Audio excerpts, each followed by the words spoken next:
আসসালামু আলাইকুম প্রিয় শিক্ষার্থীবৃন্দ, আশা করি সকলেই ভালো আছো। আজকে আমাদের আলোচ্য বিষয় হচ্ছে স্যার মূলধন ব্যয়। আজকে আমরা ফিনান্স ব্যাংকিং এর আমরা সপ্তম অধ্যায় নিয়ে আলোচনা করব মূলধন ব্যয়। স্যার মূলধন ব্যয় করার আগে আমরা জানি মূলধনটা কালেক্ট করতে হবে, তাই না?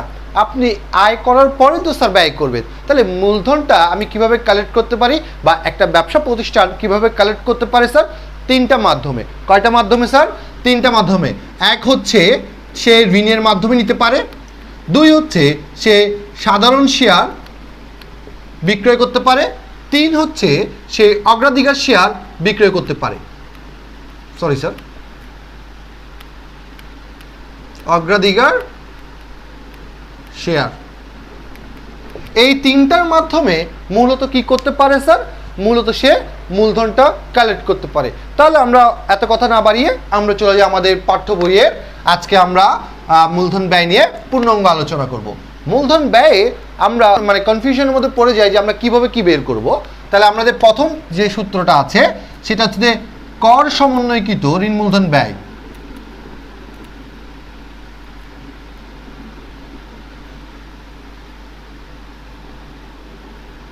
ঋণ মূলধন ব্যয় কি আছে?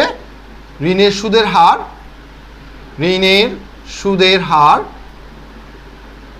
1 মাইনাস কর হার। ঠিক আছে, এরপরে আমরা বললাম অগ্রাধিকার শেয়ার।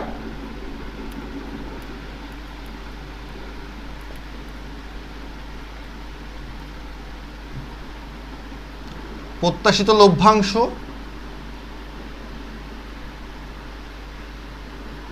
ডিভাইডেড বাই বাজার মূল্য।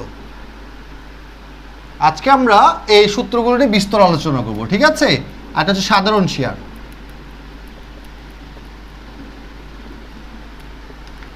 তাহলে সাধারণ শেয়ার কি আসবে? লভ্যাংশ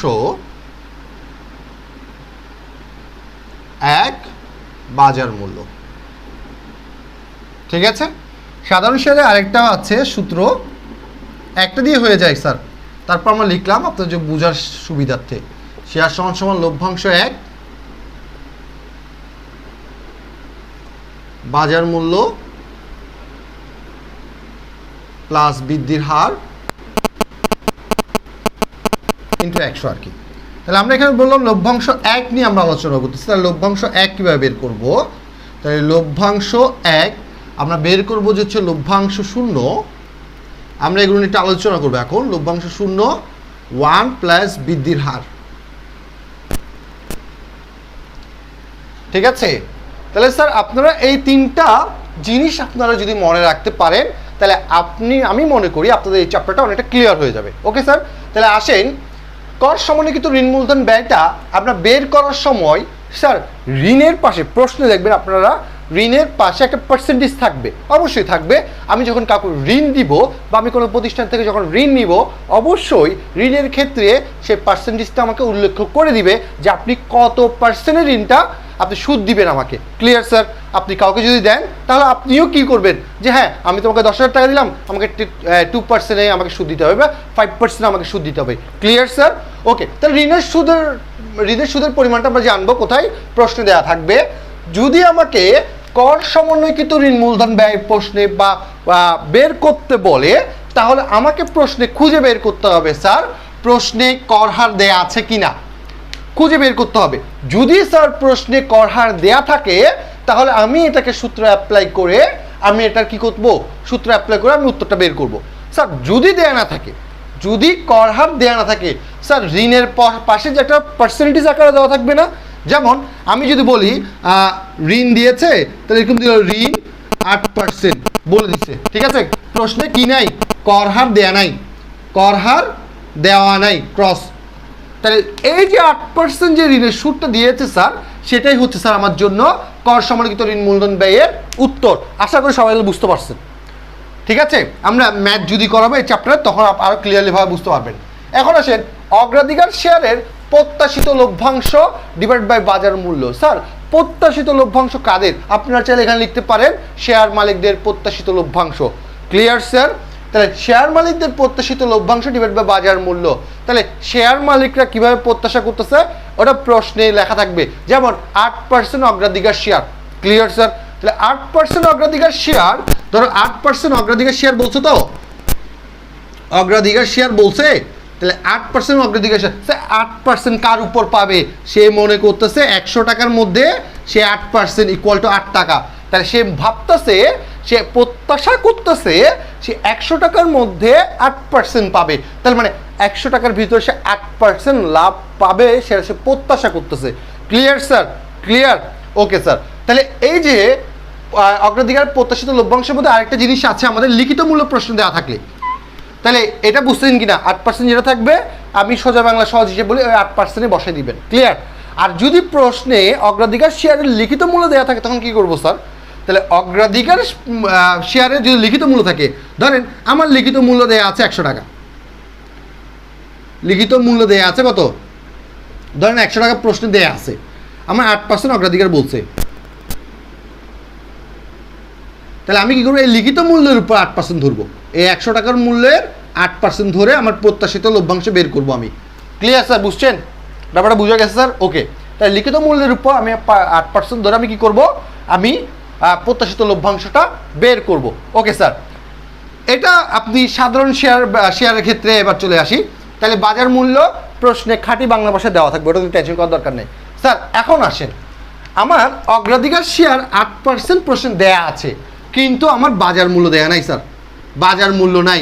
তাহলে এই যে 8% সেটাই হচ্ছে আমার অগ্রাধিকার শেয়ার মূলধন ব্যয়ের উত্তর। ক্লিয়ার কিনা স্যার? Okay sir. যদি বাজার মূল্য দেওয়া না থাকে, সাধারণ শেয়ার ব্যয় বা সাধারণ শেয়ার মূলধন ব্যয় আমরা কীভাবে বেরবো? লভ্যাংশ 1 ডিভাইডেড বাই বাজার মূল্য। আমি সাধারণ শেয়ার মূলধন ব্যয়ের দুইটা সূত্র লিখছি, একটা হচ্ছে লভ্যাংশ 1 ডিভাইডেড বাই বাজার মূল্য, আরেকটা লিখলাম আমি লভ্যাংশ 1 ডিভাইডেড বাই বাজার মূল্য প্লাস বৃদ্ধির হার। স্যার কখন কোনটা অ্যাপ্লাই করব? কোশ্চেন একটা আসতে পারে, কখন আমি কোনটা অ্যাপ্লাই করব? স্যার একটা প্রশ্ন দেখে আপনি বুঝতে হবে স্যার। কীরকম করে? প্রশ্নে যদি বৃদ্ধির হার দেয়া থাকে, প্রশ্নে আমি আবার রিপিট করছি, প্রশ্নে যদি আপনার বৃদ্ধির হার দেয়া থাকে তখন আপনি এই সূত্রটা অ্যাপ্লাই করবেন। ক্লিয়ার? তখন এই যে প্রশ্নে কী দেওয়া থাকবে? বৃদ্ধির হার দেয়া থাকলে আপনি সেকেন্ড টাইমটা ইউজ করবেন, প্রশ্নে যদি বৃদ্ধির হার দেয়া না থাকে তাহলে আপনি ফার্স্টে ইউজ করবেন। Clear sir? সহজ বাংলা ভাষায়। এখন আসেন স্যার, লভ্যাংশ 1 লভ্যাংশ 0 অনেক কিছুই তো লেগে ফেলছেন, সেটা চিনবো কীভাবে? স্যার বৃদ্ধির হার যদি প্রশ্নে দেয়া থাকে তাহলে আমি বলি স্যার, আমাকে বলছে তারা লভ্যাংশ পাবে, কত পাবে স্যার? তাহলে এখানে বলছে লভ্যাংশ, সে প্রত্যেকটা শেয়ার, সাধারণ শেয়ার আমরা লিখগণ 13 টাকা করে লভ্যাংশ পাবে। কত টাকা স্যার? ধরেন 13 টাকা করে বলছে, 13 টাকা করে লভ্যাংশ পাবে বলে দিছে, প্রশ্নে বলে দিছে স্যার। ক্লিয়ার? এই যে স্যার 13 টাকা করে লভ্যাংশ পাবে, টেকনিক বলি, এই যে লভ্যাংশটা বলা আছে না প্রশ্নের মধ্যে, সেটা টাকা আকারে থাকবে। কি আকারে থাকবে স্যার? টাকা আকারে। ক্লিয়ার? 13 টাকা, 5 টাকা, 8 টাকা করে তারা লভ্যাংশ পাবে, কখনো সেটা পার্সেন্টেজ আকারে থাকবে না। ক্লিয়ার কিনা স্যার? যদি স্যার, এখন প্রশ্ন আসতে পারে, যদি স্যার পার্সেন্টেজ আকারে দেয় তখন কি করব? স্যার পার্সেন্টেজ আকারে দিলে আপনাকে লিখিত মূল্যও দিয়ে দিবে। ক্লিয়ার? পার্সেন্টেজ আকারে দিলে কি দিবে? লিখিত মূল্য। তাহলে লিখিত মূল্য ধরেন আমি বললাম লিখিত মূল্য দিলাম 100 টাকা, তখন বলছে যে এই জায়গাতে বলছে কত করে বলেন? এই জায়গাতে বলছে 13%। তাহলে ঘটনা ঘটাইছে কিনা স্যার? 13% যদি বলে লিখিত মূল্য 100 টাকা বলে, তাহলে 100 গুণ 13% দিয়ে আমি কি করব? লভ্যাংশটা বের করবো। তাহলে লভ্যাংশ কত আসবে? 13 টাকা আসবে স্যার। ক্লিয়ার কিনা? বুঝছেন? এখন আসেন, প্রশ্নে যদি স্যার বৃদ্ধির হার দেয়া থাকে তাহলে এই লভ্যাংশটা হবে, এই যে আমি যে লিখলাম যে লভ্যাংশ, এই লভ্যাংশটা হবে স্যার লভ্যাংশ 0। ক্লিয়ার? প্রশ্নে যদি বৃদ্ধির হার দেওয়া থাকে তাহলে এটা লভ্যাংশ 0, আর প্রশ্নে যদি বৃদ্ধির হার দেওয়া না থাকে এই 13 টাকাটাই হবে লভ্যাংশ 1। তাহলে লভ্যাংশ 0 যদি দেওয়া থাকে তাহলে আমরা বের করব। ঠিক আছে? আমি আরেকবার রিপিট করি এই জিনিসটা, প্রশ্নে যদি বৃদ্ধির হার দেওয়া থাকে এবং যেই টাকাটা লভ্যাংশ দেওয়া থাকবে ওটা হবে লভ্যাংশ 0। ক্লিয়ার? ধরুন 13 টাকা দেওয়া আছে লভ্যাংশ, তাই এই 13 টাকাটা হবে লভ্যাংশ 0 যদি বৃদ্ধির হার দেওয়া থাকে। আর যদি বৃদ্ধির হার দেওয়া না থাকে প্রশ্নের মধ্যে, যে লভ্যাংশটা দেখতেছেন সেটা হবে লভ্যাংশ 1। আশা করি আজকের এই বিশ্লেষণটা আপনারা বুঝতে পারছেন। আর কোন ব্যাপারে এসএসসি বেসদেরকে বলতে চাই, আপনারা কোন সাবজেক্ট বা অ্যাকাউন্টিং, ফিন্যান্স, তারপরে ব্যবসা উদ্যোগ, কোন চ্যাপ্টারটা আপনাদের খুবই ক্রিটিক্যাল মনে হয় আপনারা কমেন্ট সেকশনে জানাবেন। নেক্সট ক্লাসটা আমরা ওটা নিয়ে করব। আর মূলধন ব্যয় নিয়ে আমরা কয়েকটা প্রশ্ন সলভ করে আপনাদেরকে দেওয়ার চেষ্টা করবো। সকলে ভালো থাকবেন, সুস্থ থাকবেন। আল্লাহ হাফিজ, আসসালামু আলাইকুম।